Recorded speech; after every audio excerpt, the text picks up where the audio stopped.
everyone. Welcome to the 69th Nice. episode of Debatable with your hosts Nina and Kyle. I'm Nina. I'm Kyle. Today we're going to be talking about sucking, in particular why it's okay to suck at debate. Because like all 69 jokes aside, this is a bit of a personal episode because it's something that we, as in Nina and I, struggle with a lot, and we've struggled with it throughout our entire debate careers. Even today, and not just when we started. So this has been a common occurrence that plagues our debate careers constantly. Our very existences, you know? Yeah, because like just last week, I was debating a tournament that I did not do well in, like at all. As in, it was a disaster. Like round 1, we lost. I got like a 72 or something like that. Round 2 was a cannibalism round, so that meant I was against a team from my own institution, UP Law. And in round 3, we were debating about tax law, which is just a field of law that I'm just not into it at all. You know, you would think that coming from an econ background, I would be more into that. But I like the theoretical part, like we can tax people so we can redistribute wealth. But when it comes to like the actual law aspect of it, I just suck at it. So we ended up breaking, but we lost in quarters. Again, in a cannibalism round.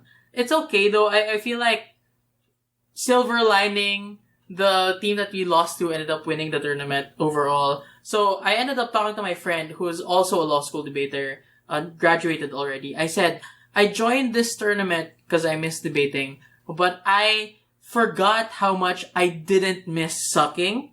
So that's the inspiration for this episode. It's definitely not the fact that it's episode 69 and that the subject matter is sucking.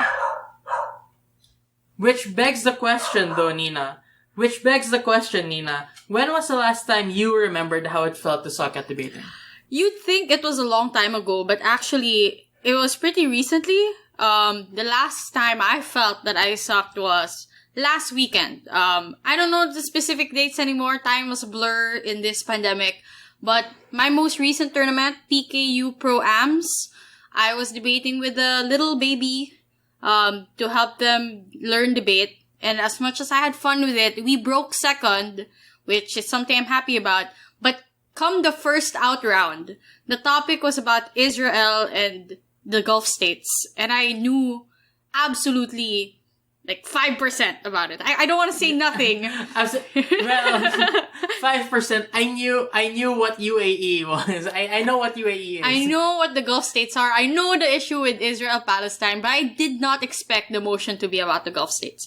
So that took place, and I felt really bad about it because we didn't advance. And that's the last time I felt like I was sucking at debate, because you'd expect someone who's at second break not to die at quarters, and then I immediately died. Well, same, because I also broke second in that tournament, and I also immediately just lost in the first out round. But also, I think it's just important for us to destigmatize not being good, especially if you're a new person to debate. Like, it's very important to destigmatize not being good at first. So, like, in San Beda, back in the day when I was in San Beda, we'd always have a lot of applicants on the first day.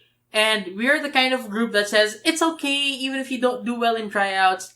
Actually, our tryouts in San Beda was a scam. Because like, we pretend that it's a tryouts and you could fail, hypothetically. But in practice, everyone got accepted. Because our philosophy was that like, it doesn't really matter how you start. What matters is how willing you are to improve and put in the time and energy and effort. So we just wanted to see where they were at so we could devise a strategy on how to help the applicant. But we also joke na, okay, we have 50 applicants. I can't wait to see which 3 would end up staying in our little family. And when we got older, I went to the UP Debate Society. It's a bit different in the sense that you actually do have to apply and be a member and be a certain skill level by the end of the application process.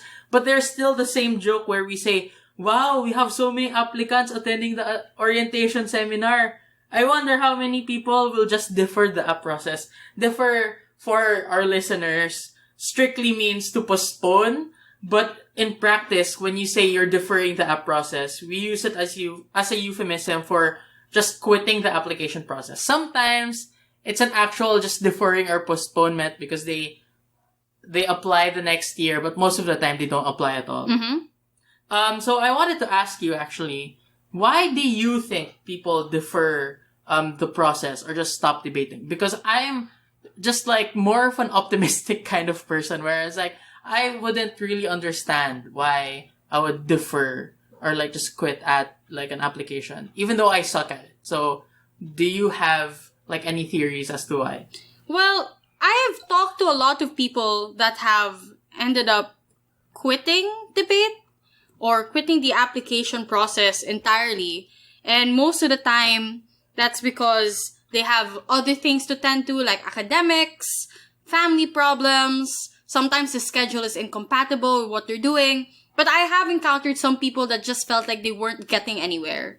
You know, I feel like that's the saddest reason to probably leave debating, especially since these people admittedly really liked the sport but couldn't see value if they were not getting awards. Which I don't think is a proper mindset, but you know, it's a reality for a lot of people. I mean, I have also encountered students that have felt this way. Not just in SPCP where we used to coach, but as well as in different countries where I deal with little babies from grade school all the way to high school. And it's sort of an epidemic that people quit or leave when they feel like they are not going to be able to gain a CV from it. Yeah, that's kind of sad. But like for sure, there are a lot of reasons. And the two of us, we have encountered people that go to debate just because their parents want them to. Like, you were the one who actually told me the story about how you were teaching this one kid that was just debating because their parents used to be debaters and her like forcing them, or their parents wanted them to be debaters just so badly, and they were basically forcing the kid to do it. You know, for those cases, if you really don't enjoy it and it's just someone forcing you to debate, I think, yeah, like, don't debate if it's not making you happy. And if there are parents listening to this, who are like that, come on, don't peer pressure your child. Don't peer pressure your kid into debating. Like, if you are a parent, who wants your kid to debate because you're just so into the idea of debating, then you do it. You debate. You debate as a parent. Yeah, like, you it's debate fine. as a parent. Like, we should put like the TikTok music. Then you do it. Yeah, you should debate. Like, seriously, I'm not even joking. Because there are so many debate tournaments that are actually open for everyone. And we have encountered some tournaments where parents actually do end up debating. And not just debating, they're debating with their own children. Like, there was a Malaysia debate open that was actually, that actually had a parent-child partnership that was debating in that tournament. But also, just in general, there are just so many debate tournaments now that are open for everyone. If you're, like, a little kid, a novice, or even an old person who might be a novice, there are lots of tournaments open for you. And one tournament that's open for you would be Debatable InterVarsity. So if you want to join, or you know someone who wants to join Debatable InterVarsity, please encourage them to do so, or please encourage yourself to do so. Phase 2 is currently ongoing, and we accept new registrants during that phase. Woo, smooth transition. But now, seriously, Let's pretend that I was smooth. this tournament is for newbies and veterans alike, I'm sure, and hopefully a lot of people gain like valuable insights from not just the post-debate analyses, but from, you know, debating with others overall, even if it's from an online setting. Yeah, and if anyone needs help with coaching or anything like that, you can just DM us at our Twitter or our Facebook or something. We're very happy to help a lot of the time. Like, we even have, like, rates up. I mean, they've decided on them, like, provisionally. Yeah. If Like, your institution needs coaching, we do offer services. But we don't want to help people with their homework. Like, if it's straight up just asking us to do your homework, please don't. That's like, for your own sake, we won't do your homework. You know what I'm saying? I would never do someone else's homework. Like, especially the homework of a younger person. Sorry, this isn't strictly about our episode, but do you remember the time that I matched with someone on Bumble And then they were pretending to be like 23, or maybe like the same age that I was. I remember that. And then, you know me, I'm always the kind of person who's like, oh, you want to talk to me about something nerdy? I'm always G for that. And then the person I was talking to was like, oh, do you want to help me with my thesis? So I thought it was like, oh, you want me to help you research for your RRL?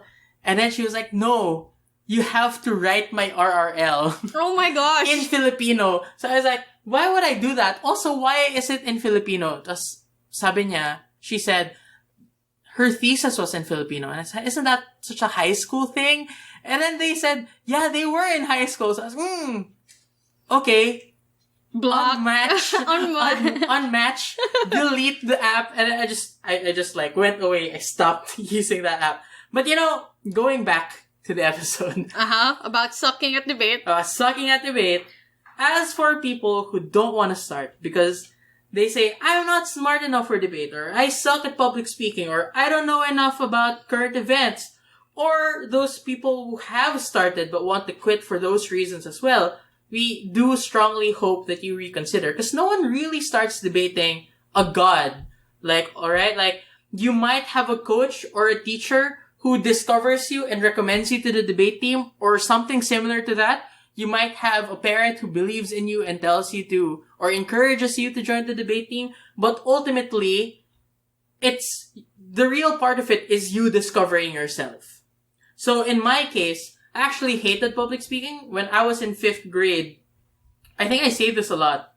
But when I was in 5th grade, I had temper tantrums. And that was a problem because I didn't feel like I was in a space where I could express myself and be heard and be understood. So ayun, I got therapy for it. I started being nicer. So the teachers started thinking like, hey, what if you let Kyle tell his story and run for student government? I just bombed so hard because in San Beda, I don't want to say bad things about my alma mater, but if you were in grade school and then you were encouraged to join the student government, it's not actual student government because the teachers have you audition to be part of the student government. Like, you audition in front of the teachers to be part of the student government. So, like, I bombed because I was like, I will, if I win, if you let me have this opportunity, I will.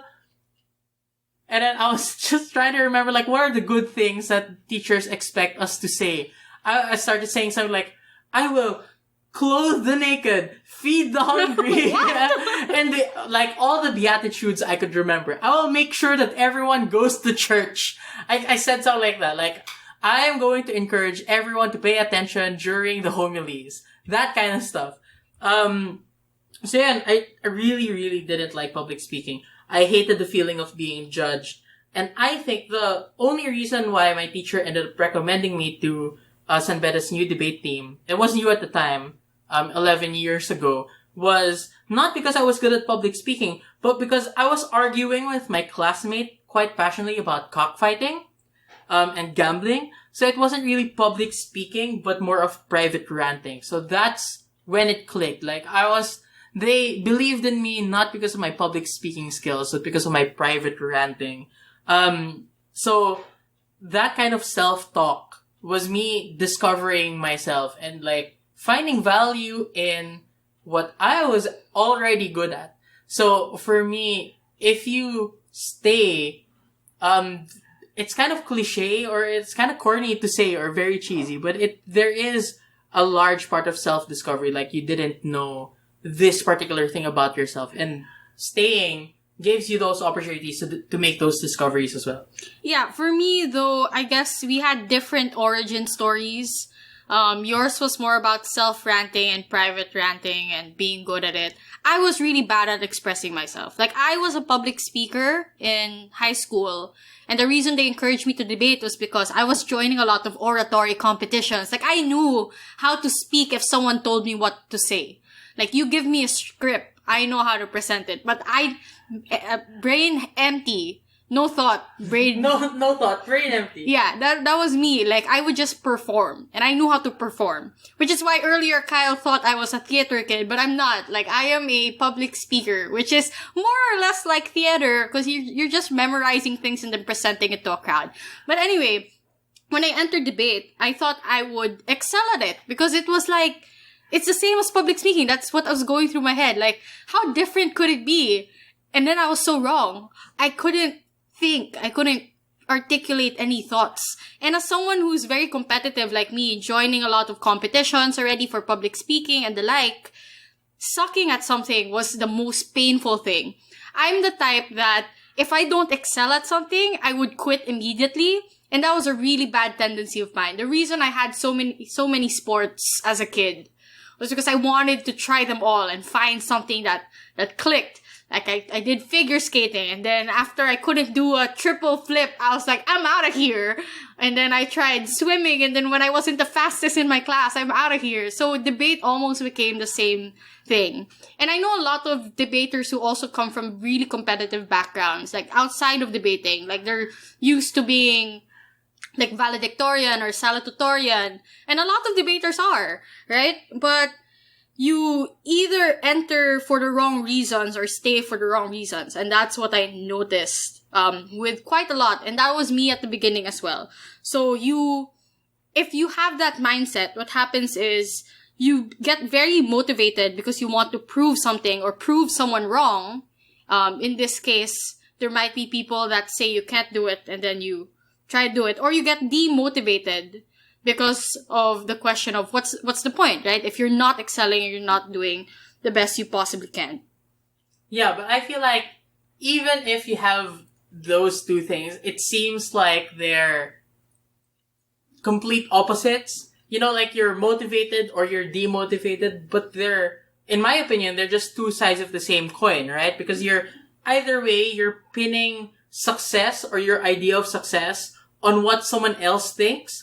Like the person that you want to prove wrong or the person who doesn't believe in you, or in like a particular extrinsic idea of what success looks like, which is, I don't know, like a certain stunt that you could do in your figure skating, that you put your idea of success onto something that you might not necessarily have control over. That's why regardless of whether or not you're motivated or demotivated, either way it's unsustainable because you are pinning like your happiness on something that's inherently fleeting. Yeah. I mean, everyone who knows me and has seen my CV knows that I've been in UPDA like 3 times in a row, and I've gotten to the finals of nationals 3 times in a row, and I've lost 3 times in a row. Right? And for the longest time, I held that sort of grudge against myself. Like, I'm so dumb, I'm so stupid, I can't even win, despite how many opportunities I got. And I lost track of the fact that, you know, getting to that stage or getting that far is already such an honor and such a great opportunity that, like, I underestimated and didn't really appreciate because of the fact that I was so hyper-focused on something that was fleeting. An award, a medal, a trophy. Like, I used to dream about what the trophies would look like, and then I realized I was really dumb. And they were all just store-bought pala. Yeah, they're all just, if you want a trophy, you could just go into any store, have them engrave your name on it, and then that's it, right? Like, if you really are after some trophies. That's the plot of Victorious. Like, there was an episode of Victorious where they pretended to have a ping pong team, and then they just bought, like, trophies. But, okay, I think an exception to this rule would be the PIDC trophy.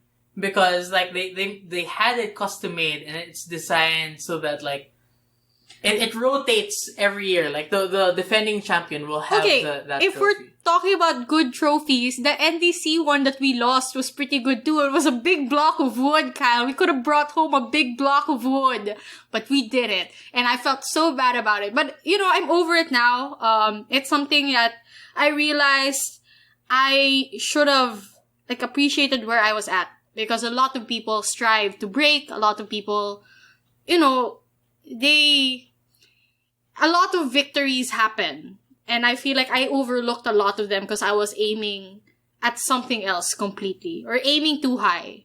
Well, I don't want to say it's too high because anyone can win a championship and it's something people should aspire for. But because I fell short, I suddenly felt like I was nothing. I was insignificant. I have no credentials to be able to make a podcast and teach people. Yeah, I feel like, you know the saying that you're missing the forest for the trees. I think your case might be the opposite of that. Like, you're missing how, like, good The trees each are. tree, like, looks. Like, cause, to be fair, each tree, even if we're talking about literal, like, in a literal sense, each tree is a triumph because, like, they have to be decades of years old. So, like, each particular tree is in itself beautiful. But if you're just focusing on the forest, like, as a whole, it's really easy to miss, like, how unique and how special each one is. Wow, niliteral ko talaga yung tree metaphor. No? But anyway, I think that a lot of people feel bad about it because their entire lives, lalo na you were talking about, you know, those people who have always excelled at things, and then suddenly when it came to debate, they weren't good anymore, and that was really demotivating. Yeah. I feel like, kasi, for those people, they were kind of taught that you could either be talented or not talented at something, and it was always like a static condition. So, if you started studying and then you were very good at it, your parents or some authority figure would tell you, oh, you're so smart, you're so smart. And the thing about being called smart is that you kind of internalize that it's just something that you are rather than something that you become. So when there is a thing like debate that no one is smart at, like literally no one is smart at, ever. No one is ever smart at debating. And I'm saying this because I love the craft of debating where everyone... I mean, everyone has an equal shot of sucking and not sucking. You know, it's free game. Yeah, so I think like when you're entering and you don't feel like you're talented at this, you end up thinking like, what's the point of pursuing this thing if I'm not going to be extraordinary? And I don't think that's a good mindset because the idea that you can only feel good about yourself if you do well in comparison to other people over whom you have no control is something that's really bad. Because, like, think about life, just in general. Does the fact that you aren't the best at school mean that it's meaningless to go to school? Like, does the fact that, you know, you're not necessarily the best at biking, it means that it's not a worthwhile endeavor to be biking? Or like going to the gym or taking care of yourself in general just because you might not be the best bodybuilder around or the best athlete, it doesn't mean that it's not a worthwhile thing to do. Because it's not really about, you know, what you want in the very end of the day, but it's more of what you can get towards a particular goal. So it's the little victories that you get on your way through the journey of life. We're turning it to such a cliche. Yeah, guys. so it's not really about how much you win at debate, right? It's about, you know, bettering you, bettering your life, bettering yourself, you know? It's not even about getting good. It's really more about getting better. Because if you define good as winning tournaments, then again, it's based on things that you can't control. So, I think you should, I mean, for listeners who are still struggling with this, you could probably find a goal that you could achieve on your own terms. And again, for us, it was not to win things, not necessarily even to get good, just to be better. Yeah. And this is where our motto comes into play. Like, if you've ever seen Kyle and I compete in a tournament together, or have ever listened to us rant about tournaments we've done, you would know we have a hashtag together, which is stronger than yesterday, or stronger than last round, or like different variations of the same thing. And that's because Kyle and I used to be very obsessed with like the statistics of things, the tabs. I used to bottom tabs. Like, I remember when I started out debating, I was third year high school. I started rather late, but every tournament, I would print out the tab. Remember when they would distribute the tab on paper? Yeah, oh man, what a weird time. Like, yeah, but they would give the tab on paper. They were stapled together. I would look for my name and compare myself to everyone I went against. Like, I would stalk people and be like, what did I do well in this round compared to them? Kasi wala pang tabber nun. There was no tabber for me to see like the full ballot, right? It was just like the tabs straight up. There was no record of the individual ballots. And I remember how toxic that mindset was. So when Kyle and I teamed up, I guess we were both sort of toxic in the beginning. Admittedly, like we had we wanted to win, we wanted to break, and then we realized a bit late, not super late, but I feel like we could have realized it sooner, that the goal should have been not to compare ourselves to others, but just compare our progress to ourselves. You know where? Okay, I want to test you. Do you remember how we got stronger than yesterday? Yes, we got it from Naruto. Yeah, because we were case building, and during our breaks, we were watching Naruto Shippuden. And like in the first arc of Naruto Shippuden, Rock Lee was fighting a version of himself, and he couldn't win.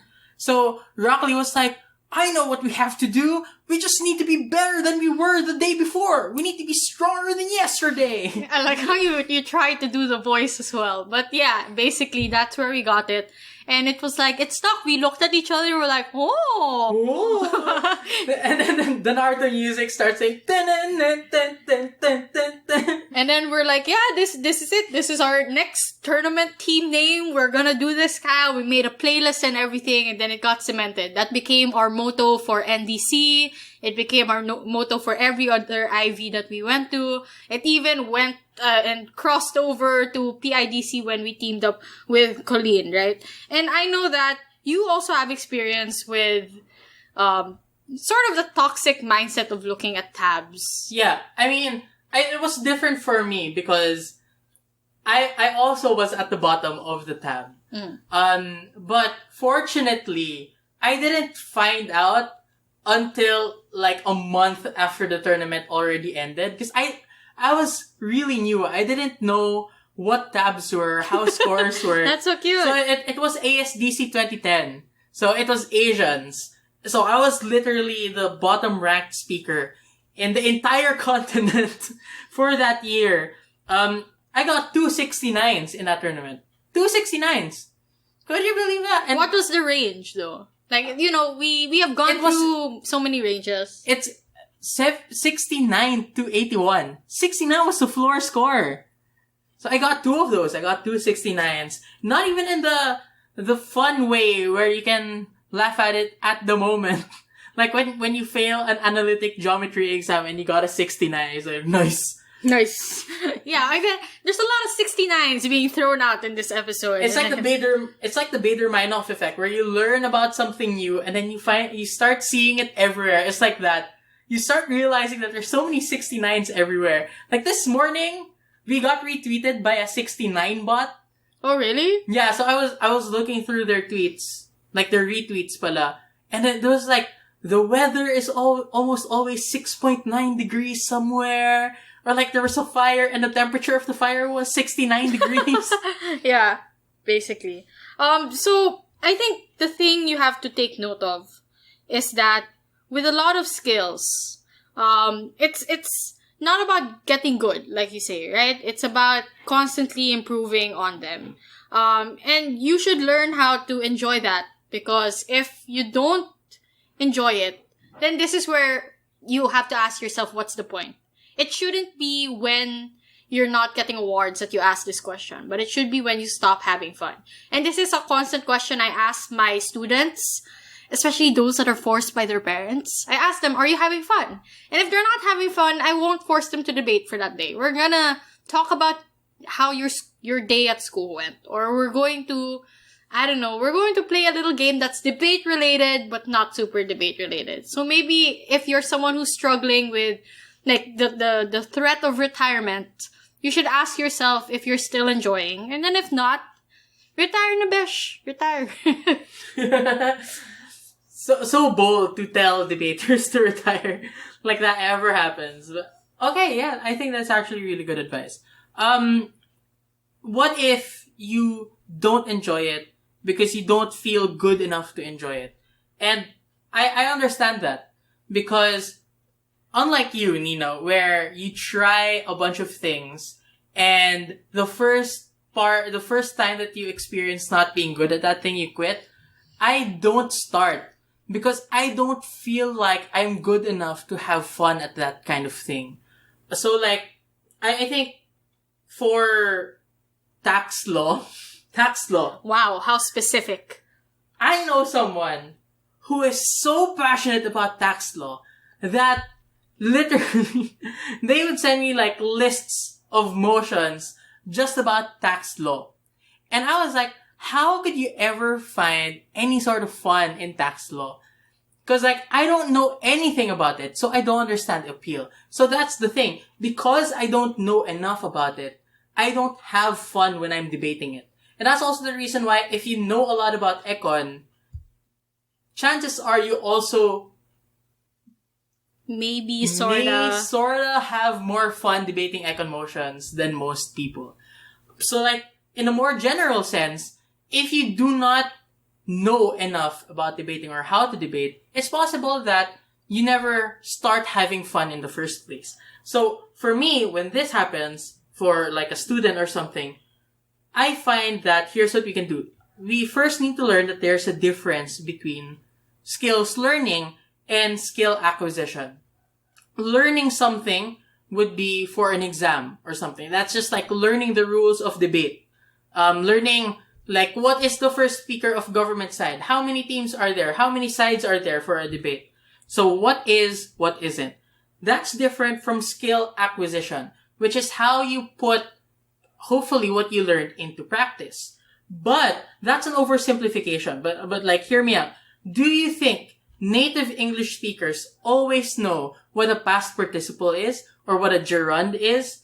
No, because like, they might not have learned that from school, but they acquired the skill of using those things anyway. So that's the reason why, like, just look at the way that we speak language. We have so many unwritten rules in our language that we didn't learn, like, in class or anything, but we acquired through constant use. So that's the reason why you might not have been in a debate class before, but you sort of understand how the flow of an argument should or ought to work. So in that case, what you need to look for is a certain level of learning that would allow you to rapidly acquire the skill. So this means that you need to learn enough about debating so that you can correct yourself when something goes wrong. And in that way, you can acquire the skill much faster because you don't need to go to your coach. You don't need to go to a teacher. You don't need to, like, ask us on Ask FM or Curious Cat, right? Because you already learned it. The only question now is, can you police yourself into acquiring this skill and developing it on your own? So, you need to learn the basics muna. And it's only at that point in time that you can be sufficiently equipped to end up having fun. Because that's where you can start experimenting on your own. Yeah. I mean, you gotta choke a little when you start. What? Basically, like, it's... yeah. Yeah, like in debating, you choke a little. And you're gonna suck at it. And basically, you're acquiring skills even if you don't recognize that you are constantly acquiring skills. And that's the thing about most skills, is that you don't notice that you are getting good. You sort of develop an imposter syndrome, which is so common with debaters. Yeah. Right? Yeah. It's so common with debaters. I was going to make a generalization that everyone... Like, I was going to make a generalization that debaters experience imposter syndrome more than any other group that I know. But that's because, like, I am most exposed to the debate community. But I feel like it's just something that a lot of us go through whenever we're more perfectionist than, a well-adjusted person would be. Yeah, so basically, a lot of debaters end up developing imposter syndrome because even if we're improving, the benchmark for improving just constantly moves. When I started, I needed to break. Then once I started breaking, I felt like I'm still not good enough. I want to get into quarters constantly instead of dying at octos. I'm tired of being octomas. And that's what I was called for my first few years. Did you have like a cute little nickname for your sucking? No, because I was team captain, so just try. Just try. Yeah, so I was Octomas for a while. And then I was like, no, I gotta reach semis. And then when I started dying a lot in semis, I'm like, I'm not good enough. I gotta get to finals. And then finally, I was a finalist so many times. And like, while being a finalist should be a great thing, I still feel like I'm an imposter. Like, I'm not a good debater. Like, my CV is a lie. All of these things are just failures that look good because, I don't know, they have the word best in it, right? But I'm still a failure. So I didn't notice I was acquiring a lot of skills. Like, I'm now very confident in speaking. I'm now, I don't know, I think I've developed skills in being able to teach debate, and hence I gained the confidence to start this podcast with you.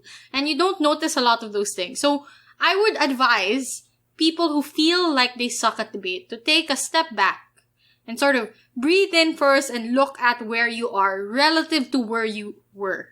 Yeah.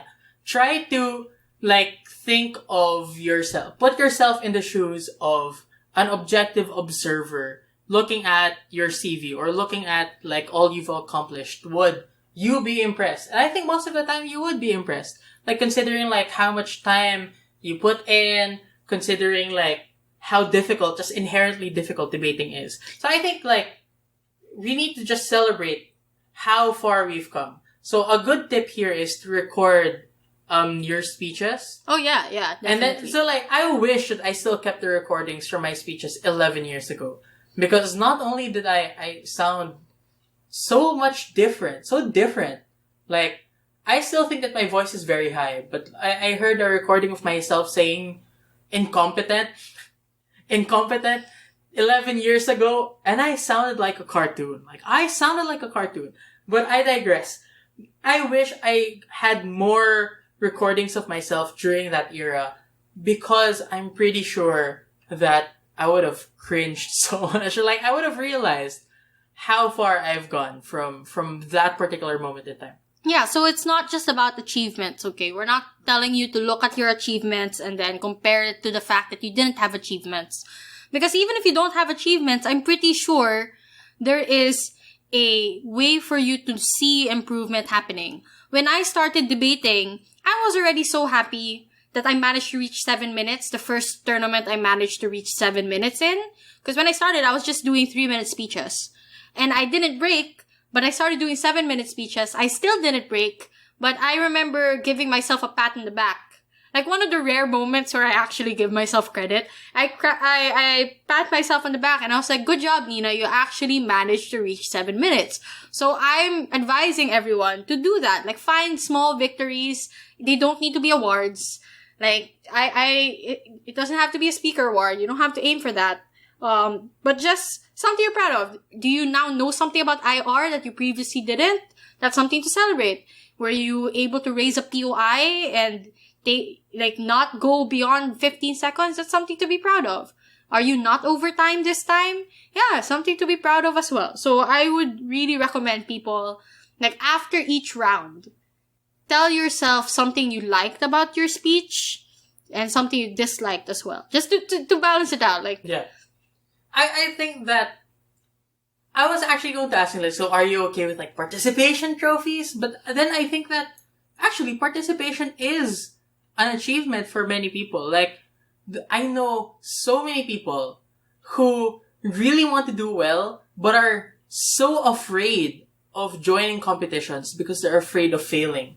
So I think that contrary to what more conservative or older, more boomer type people would say, participation trophies are actually a good thing. Because for a lot of people, mere participation in a tournament is already an achievement if they struggle with, like, self-confidence issues. So, like, it's probably not going to mean the same for everyone. But you should be able to allow yourself to celebrate the things that are meaningful to you, including just the mere act of participating, or the mere act of volunteering to join a round, or, signing up for Debatable InterVarsity. Second plug. Smooth. Yeah, so anyway, to prove this point further, Nina, you and I have collected a bunch of stories about our most shameful moments. This morning, we tweeted something asking people like, what are their most memorable I suck moments. And that's because, like, we wanted to look at trends, and we found, like, very meaningful trends, and we felt that we had stories that also fit into those trends. So, the first one, first speeches. Nina, how was your speech? Okay. Your first speech. My first ever speech.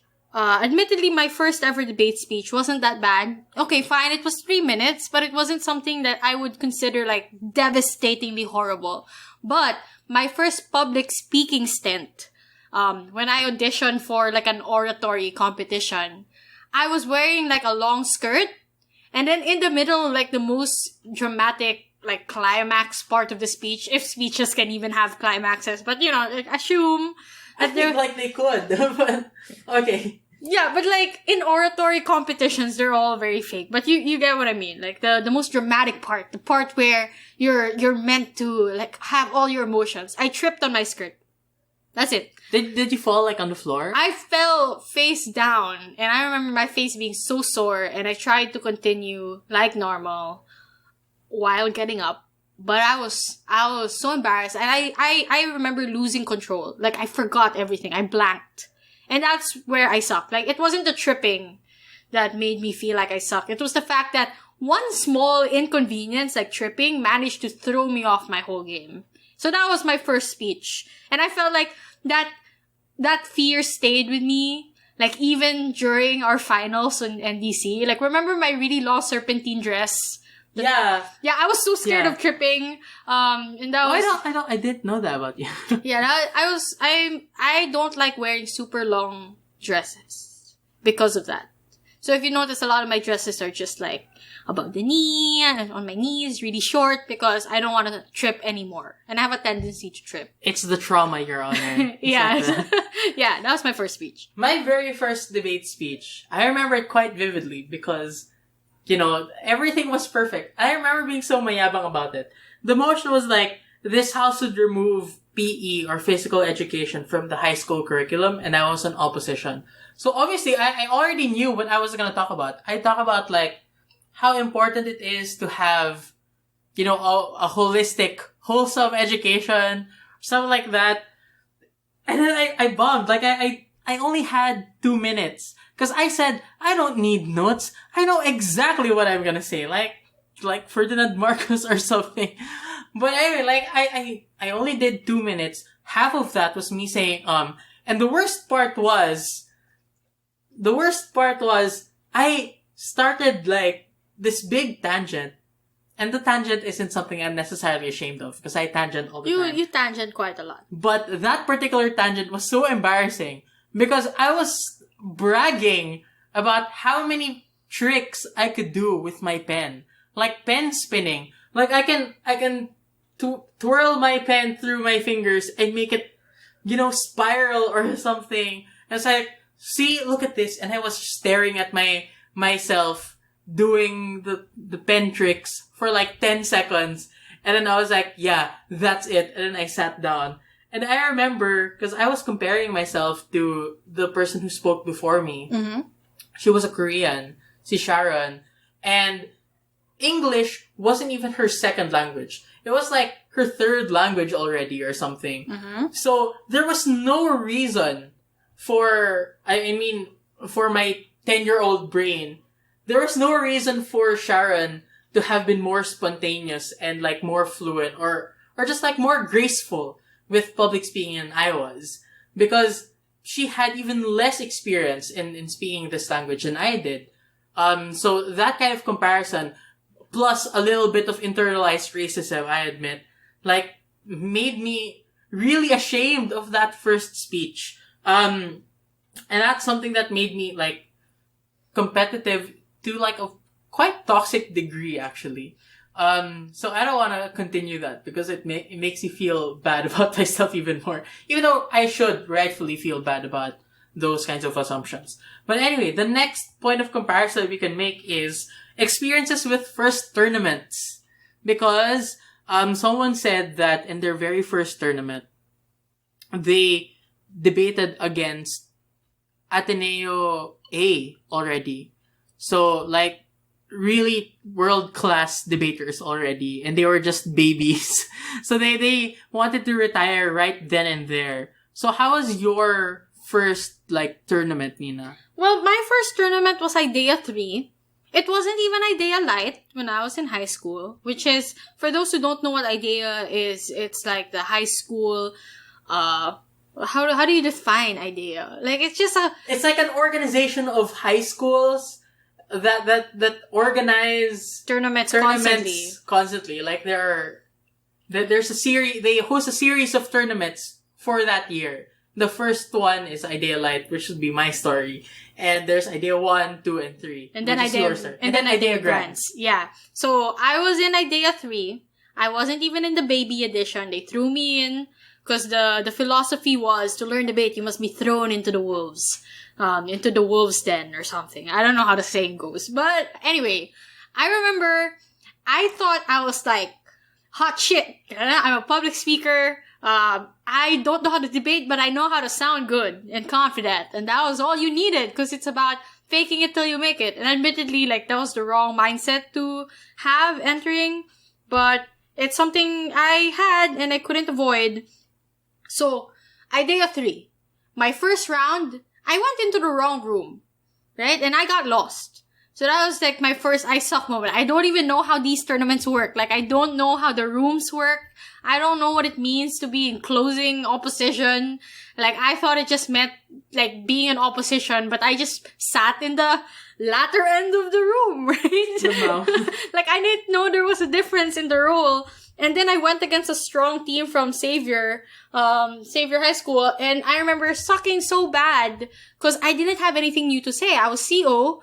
OO was really good. They took everything. So I just parroted everything and tried to impromptu my way out of it. And I remember my score being, I don't know, really low. Because again, I really checked the tabs.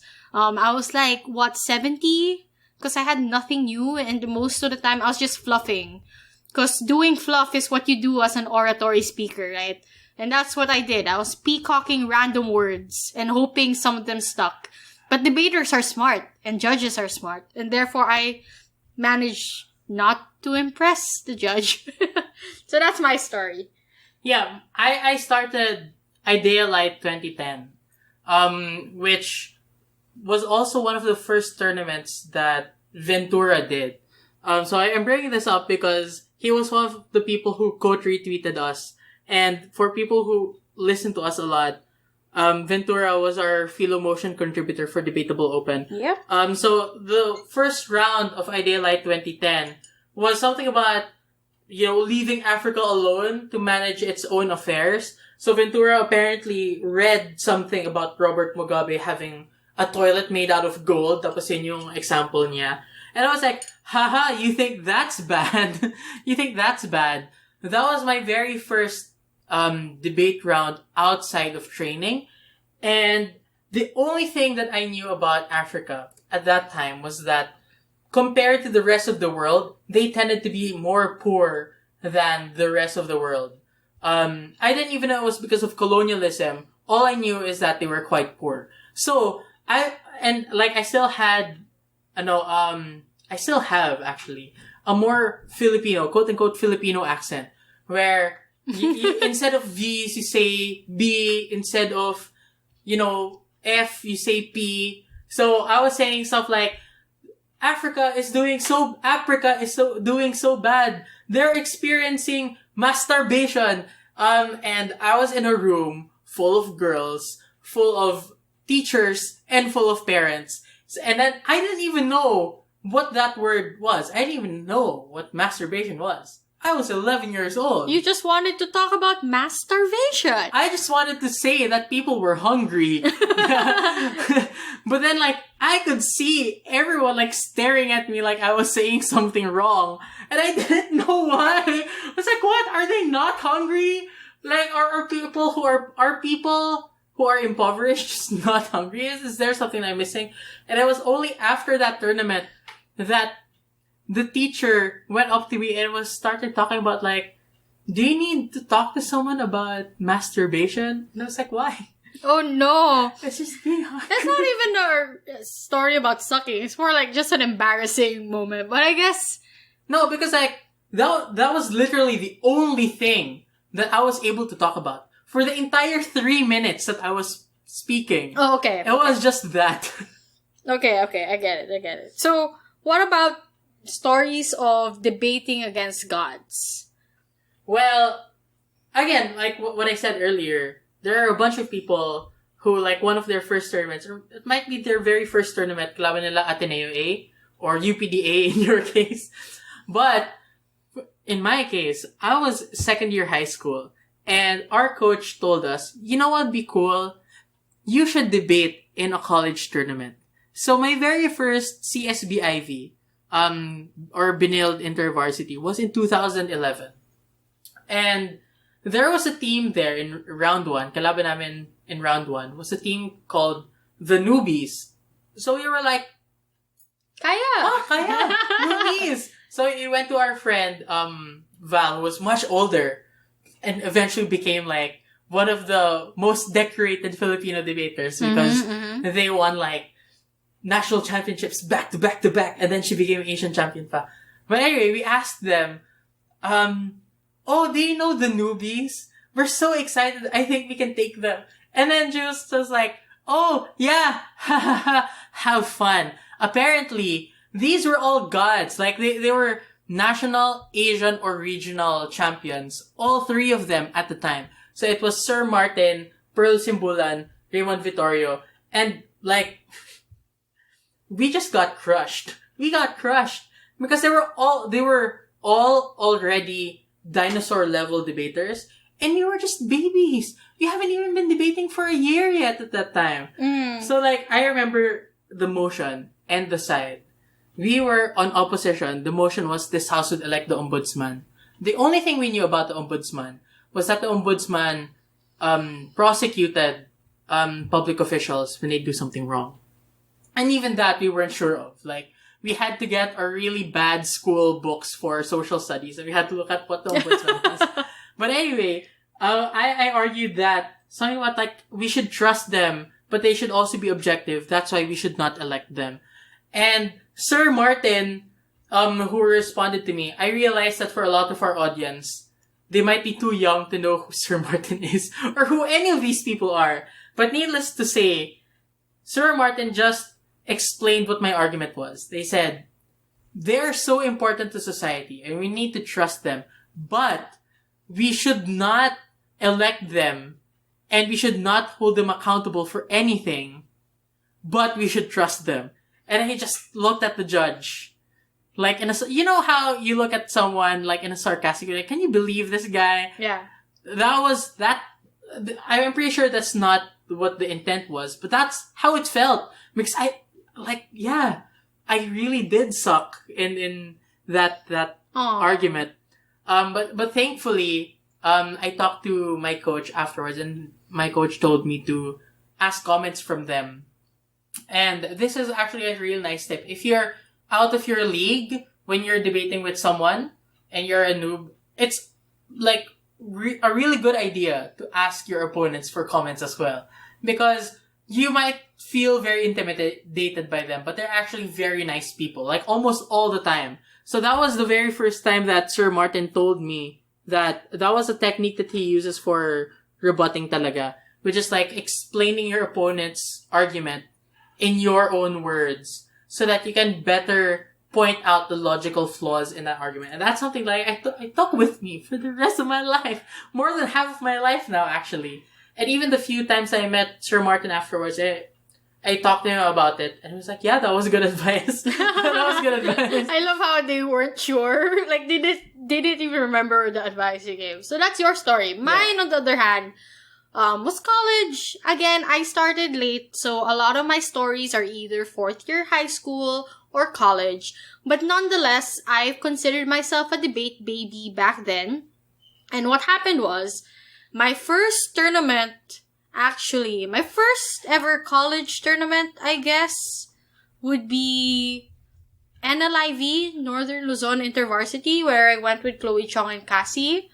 Either that or our Benilde. No, I think it was NLIV. That was the first one. Yeah, so NLIV was my first one. we broke. And I was so excited. Like, I was a freshman in college. I was like, I can do this. And then, for Octo Finals, I went against UPDA. Oh no. And I remember just getting crushed. Because I get crushed by them in training. And I was like, great, I get to experience cross-training. Not cross-training. I get to experience UPDS training. And I get to be crushed and humiliated. But this time in Baguio. that was a feeling. At least malamig. At least malamig while I'm getting crushed to death, right? And I remember feeling like, oh no, if I don't overcome these people, this is just gonna be my life. I'm just gonna be stuck, not improving. And I felt really bad about it because I went all the way to Baguio just to die immediately. And not even like to someone that I could like learn from. I mean, not that I couldn't learn from UPDA. Obviously, I was learning from them. But the point was, like, I felt really bad because it felt like nothing changed. Like, nothing was new. I died in the most unenthusiastic way possible. I died. Just like, oh man, it's just any other day, you know? Just like any other day. Yeah, just any other day. And that was the feeling. And I felt really, really bad about it.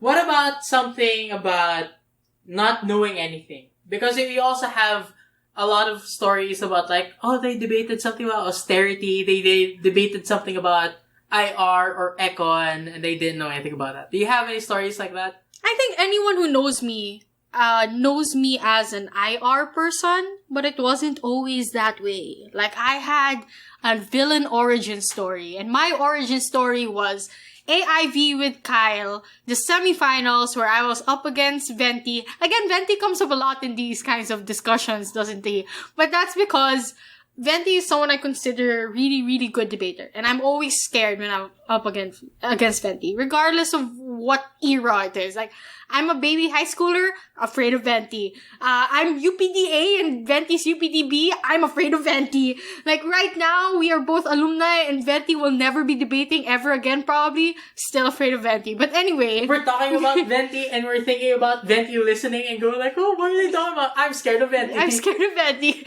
But anyway, actually, we should send this clip to Venti just so they know we're talking about them. But anyway, yeah, so what happened there was, I was against Venti and Cibor, then Kip and Charmilla. Yeah, Kip and Charmilla. And then Aloy and Joey. Yeah, and I was like, that was a stacked room. It was semifinals. We were really young. We were like sophomores, I think. We were sophomores. Sophomores in college. And I feel like getting to semis was really tough for us. Like, we had to go against really strong people to get there.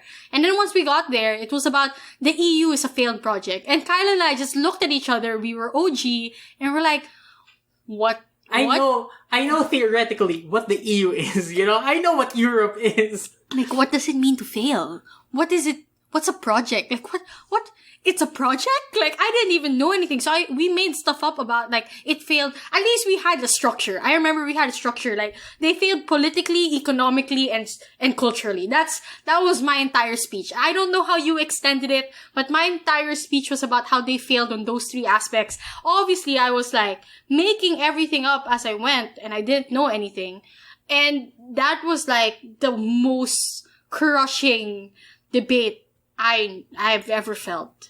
And that was where I swore to be good at IR. Which again, I think everyone knows this story already. But, like, if you want a story about me feeling like I suck, that was it. That was my ultimate villain origin story. That just made me want to go, like, I'm gonna do every IR motion well. I'm gonna get into A team. I'm gonna excel. That was the moment I felt so close and so far at the same time. Because it was semis.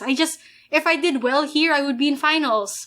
And I would make a name for myself or something. I don't know what my mindset was. So after your experience last week with the Israel and UAE, you lost. Now I'm gonna be an expert on UAE now. I am going to be like the Philippines' #1 UAE knowing debater. No, because what happened was, after that, I was like, I'm gonna master the EU. And I did. I feel like I know a lot about EU situations. And then there was a motion that I lost also before about ASEAN, and I was like, I'm gonna know everything about ASEAN.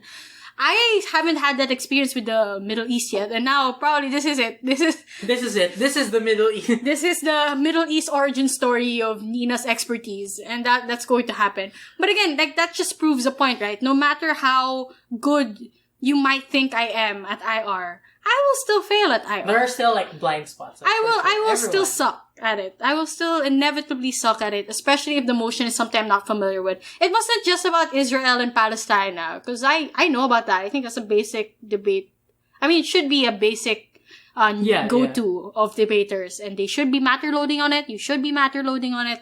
You should be matter loading. This is us telling the Discord people matter load on Israel-Palestine, especially now. But anyway, but it was about the Gulf states, the UAE, and it is related to Palestine, just not directly. So you wouldn't expect something like that to come up.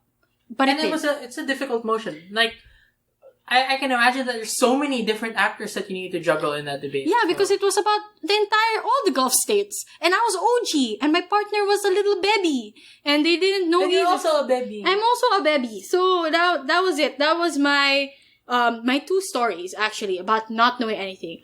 They're both related to IR, despite the fact that I'm a political science major. So that just makes me feel worse. Ako sports. Sports. So, it was 2010 or 2011.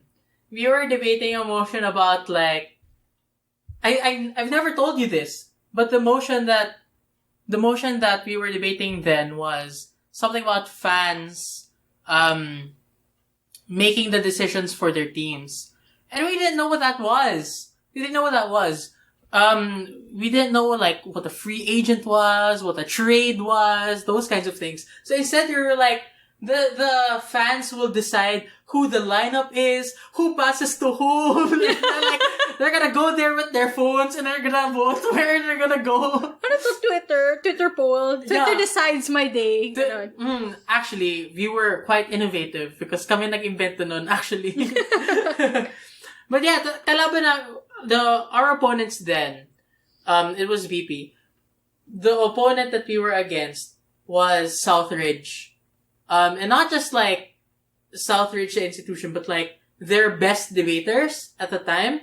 And they were very into sports. So we got crushed. But not that much. Like, we got second. Because the remaining two teams, if I'm not mistaken, one of them was from Woodrose, the other was from Poveda, I think. And they had zero idea about sports in general. They, like, so sila yung, when you kick a ball, when you throw a ball, so at least Kang and I, we knew people's names, like Kobe, LeBron, Michael Jordan. Anyway. Do you like Messi? Yeah, so I would like to say that I've gotten better at sports motions. I would like to say that. Is it true though? No, I'm just saying I would like to say that. I'm really bad at sports motion, admittedly, but at least I know how to politicize it. Like, I know how to turn it up to IR and to turn it into politics, which is like areas I do a little bit better in. I'm not the expert at those topics, but I know how to fake it till I make it. And I guess that's the point, right? Yeah. Okay, last. Embarrassing yourself in front of your idols. Nina, has this ever happened to you? Yeah, I mean, when you're in a finals, everyone you have ever looked up to is rooting for you. Like, when you're in the finals of nationals, for example, everyone who has ever coached you or taught you, the giants that you are standing on, the shoulders of which you are standing on, they are rooting for you. They're watching your live stream. And then, you plop. You don't win it. You choke. Finals Chokers Club. Finals Chokers Club, you do bad and it feels bad despite the fact that they tell you over and over again that they've been there. You still feel like, no, you haven't. You've won already, right? Or you feel that you're just saying that because you don't want me to feel bad. And I feel like those are instances where I felt rather embarrassed to call myself like someone who held the UPDA name. That's heavy. Because I was just like... No, there's a lot of pressure kasi that comes with it, right? And Yeah. I don't have any other experience of like directly speaking in front of my idols or debating against them. Like, at least, by the time I managed to, I didn't feel super far away from them. Well, I still do. But I managed to hold myself together so I don't feel as embarrassed when I lose. Like I can still give a 77 speech maybe. And if I manage to do that, I don't feel so embarrassed anymore. How about you? Embarrassing myself in front of my idols. I think one of them was... I don't think we can, name drop without the consent because they're still around in the debate community, just not in the Philippines anymore. Like, they migrated. We've been name dropping a lot of people. Okay, fine. So, when I was first year high school, Daryl Isla was a senior already. Mm-hmm.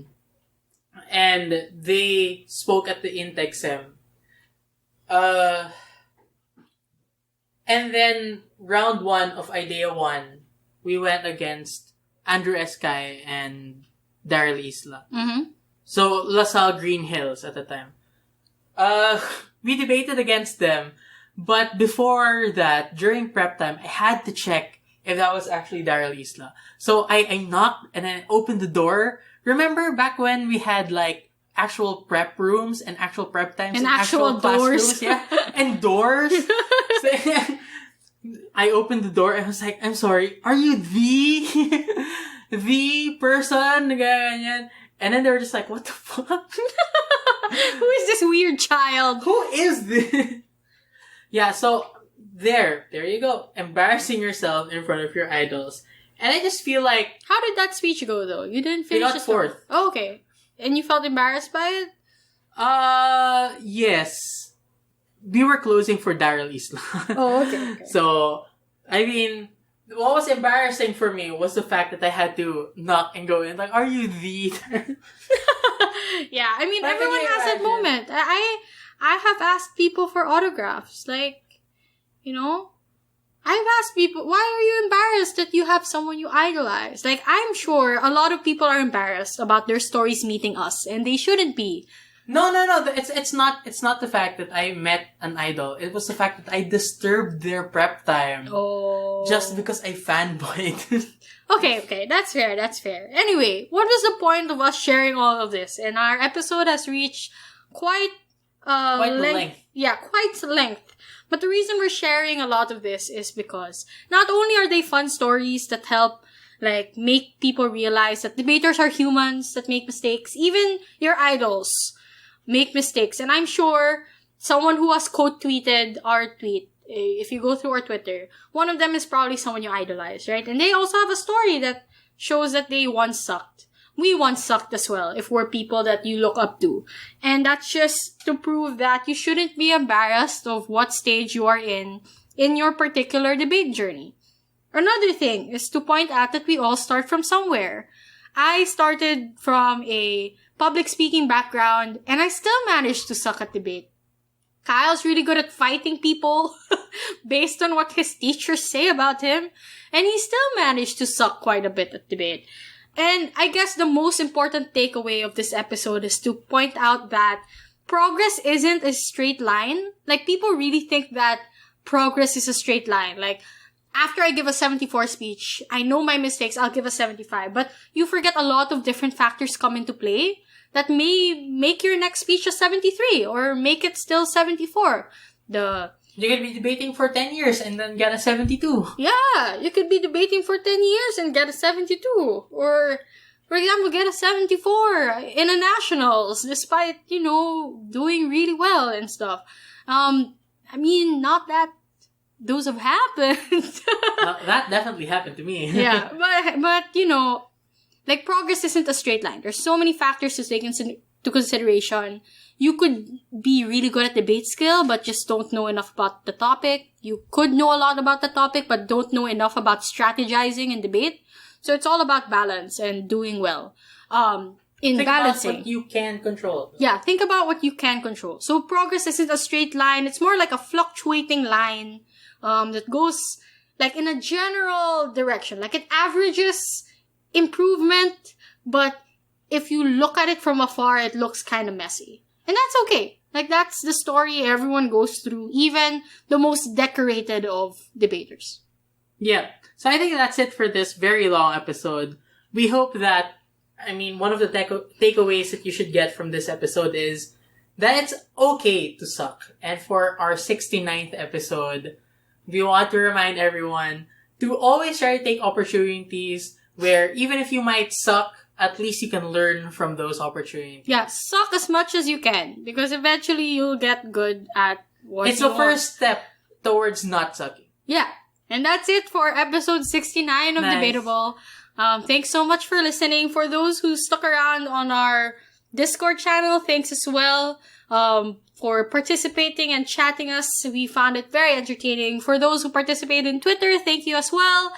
We really enjoy your company, and recording in front of you just makes this experience much more enjoyable. So that's it for this episode. Thanks, everyone. Bye. Bye-bye.